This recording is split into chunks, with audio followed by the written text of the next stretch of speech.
Hello friends, welcome to Salem bites and vlogs. இது வரைக்கும் என்னோடய சேனலை சப்ஸ்கிரைப் பண்ணலினா மறக்காமல் சப்ஸ்கிரைப் பண்ணிவிட்டு அந்த நோட்டிஃபிகேஷன் பெல்லையும் ப்ரெஸ் பண்ணிக்கோங்க. அப்போ தான் நான் போடுற வீடியோ உங்களுக்கு உடனே நோட்டிஃபிகேஷனாக வருங்க.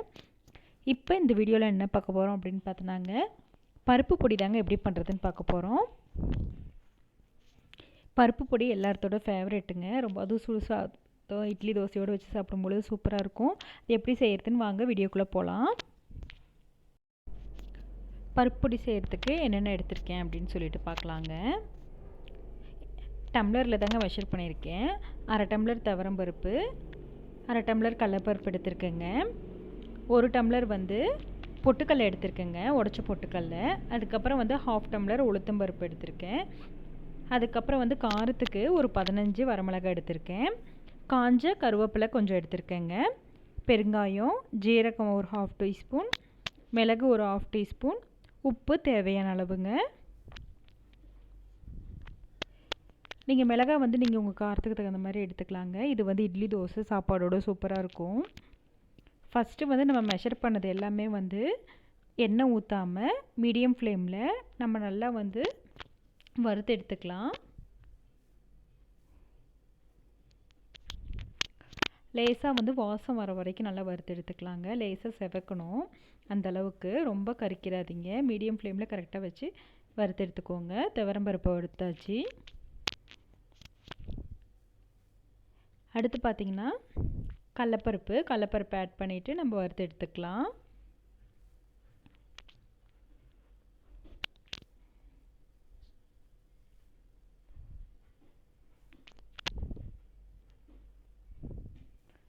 இது குழந்தைங்களுக்கு எல்லாத்துக்குமே ரொம்ப பிடிக்குங்க. பருப்பு பொடி சூப்பராக இருக்கும்.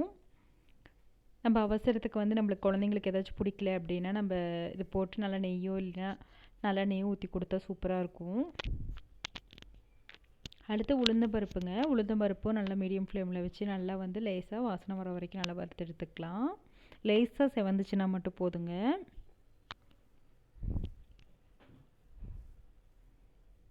இது கூடயே நம்ம வேணால் பச்சைப்பயிறு இல்லைன்னா மூங் தால் இருக்கும் இல்லைங்களா, அது கூட ஆட் பண்ணிக்கலாம்.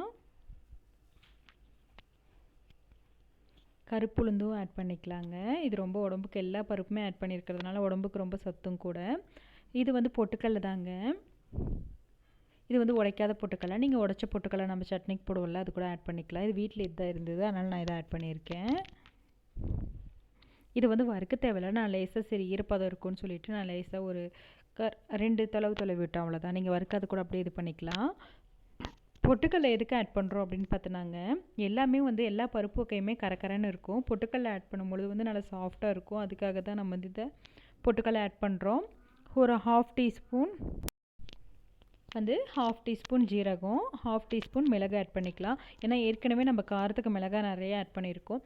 காரத்துக்கு நீங்கள் மிளகும் கூட ஆட் பண்ணலாங்க. மிளகாய் போடும்பொழுது நல்லா ரெட்டிஷாக கலர் நல்லாயிருக்கும். அதனால் மிளகாய் ஆட் பண்ணியிருக்கேன். இதிலே நான் பெருங்காயம் ஆட் பண்ணியிருக்கேங்க. ஏன்னா பருப்பில் நிறைய ஆட் பண்ணியிருக்கோம் இல்லைங்களா, அதனால் பெருங்காயம் ஆட் பண்ணிக்கலாம். நல்லா வாசனையாக நல்லாயிருக்கும். இதே நீங்கள் பச்சை கருவேப்பிலையாக இருந்ததுன்னா கருவேப்பிலை மட்டும் தனியாக ஒரு மீடியம் ஃப்ளேமில் அதில் இருக்க ஈரப்பதெல்லாம் போகிற வரைக்கும் நல்லா வறுத்து எடுத்துக்கோங்க. போதுங்க, இந்த அளவுக்கு வறுத்தா போதும். இதை நல்லா ஆற வச்சு அதுக்கப்புறம் தாங்க அரைக்கணும். இப்போ நல்லா ஆறிடுச்சு. இதை நம்ம இப்போ மிக்ஸி ஜாருக்கு சேர்த்து நல்லா அரைச்சிக்கலாம்.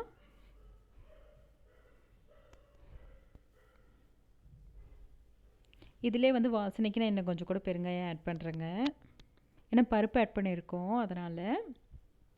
உப்பு இதிலே சேர்த்து நம்ம அரைச்சிக்கலாம்.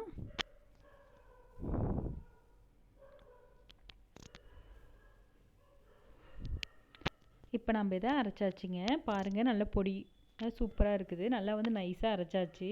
பொட்டுக்கடலை ஆட் பண்ணியிருக்கிறதுனால நல்லா சாஃப்டாக சூப்பராக இருக்குது. உங்களுக்கு நல்லா இன்னும் நல்லா சாஃப்டாக வேணும்னா நீங்கள் சளிச்சு கூட நான் ஏர்டைட் பாக்ஸில் கொட்டி வச்சுக்கலாம். இதுவே நான் சாஃப்டாக தான் இருக்குங்க, அதனால் நான் சலிக்கலை. உங்களுக்கு நல்லா கடையில் இருக்க மாதிரி நல்ல பேக்கெட்ஸில் வருதில்ல, அதே மாதிரி வேணும்னா நீங்கள் பருப்பு சலிக்கிற அந்த மாவு சலிப்போம் இல்லைங்களா, அந்த சலடையில் கூட நல்லா சலிச்சிக்கலாம். பருப்பு பொடி நல்லா கமகமன்னு சூப்பராக ரெடி ஆகிடுச்சிங்க வீட்லேயே. இது சாப்பாடு இட்லி தோசையோட சூப்பராக இருக்கும். நெய் சுடு சாப்பாடோட நெய் இல்லைன்னா வந்து நல்லெண்ணெய் சேர்த்து சாப்பிடும் பொழுது சூப்பராக இருக்குங்க. சின்ன குழந்தைங்களுக்கு வந்து ஒரு சில ஐட்டம்ஸ் வந்து நம்ம ஏதோ சாப்பாடு இதெல்லாம் செய்யும் பொழுது பிடிக்கலைன்னா நம்ம இது மாதிரி வந்து சாப்பாட்டில் இது போட்டு கொடுத்தாவே சூப்பராக அவங்களுக்கு வந்து இது ரொம்ப பிடிக்கும், ரொம்ப விரும்பி சாப்பிடுவாங்க. இது வந்து குயிக்காக ஒரு 10 நிமிஷத்துக்குள்ளே பண்ணிடலாங்க.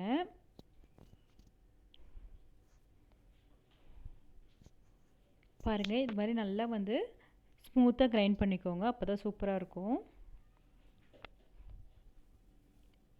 இப்போ நான் இதை வந்து நான் சுடு சாப்பாடோடு சாப்பிட போகிறேங்க.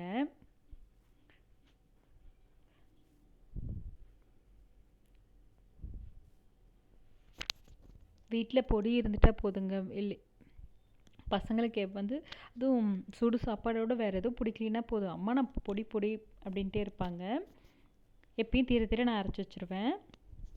குட்டீஸ்க்குலாம் ரொம்ப பிடிக்கும். இது வந்து கீ இல்லைன்னா வந்து நல்லெண்ணெய் வச்சு சாப்பிடும்பொழுது செம்மையாக இருக்குங்க. இது வந்து இட்லி தோசையோட கூட இந்த பொடி சூப்பராக இருக்கும். பாருங்கள், நல்லா சூப்பராக இருக்குது. கடையில் இருக்க பொடி மாதிரியே நல்லா கலர்ஃபுல்லாக சூப்பராக இருக்குங்க. ரொம்ப டேஸ்ட்டும் செம்மையாக இருக்குது. நீங்களும் ட்ரை பண்ணுங்கள். இது மாதிரி வந்து பொடி அரைச்சி வச்சிட்டிங்கன்னா பசங்களுக்கு நம்மளுக்கு பெரியவங்களுக்குமே கூட இட்லி தோசைக்கு வந்து என்றைக்காச்சும் நம்ம சட்னி ஆட்ட முடியல இல்லைன்னா வந்து பசங்களுக்கு ஒரு சமயம் இந்த சட்னி பிடிக்கல அந்த சட்னி பிடிக்கலங்கிற பொழுது இந்த பொடி வச்சு கொடுக்கலாம். ரொம்ப சூப்பராக இருக்குங்க. நீங்களும் ட்ரை பண்ணி பாருங்கள். ட்ரை பண்ணிவிட்டு இது எப்படி இருக்குன்னு சொல்லிவிட்டு எனக்கு கமெண்ட் செக்ஷனில் சொல்லுங்கள். உங்களுக்கு இந்த ரெசிபி பிடிச்சிருந்ததுன்னா என்னோடய சேனலை ஷேர் பண்ணுங்கள், லைக் பண்ணுங்கள், சப்ஸ்கிரைப் பண்ணுங்கள் ஃப்ரெண்ட்.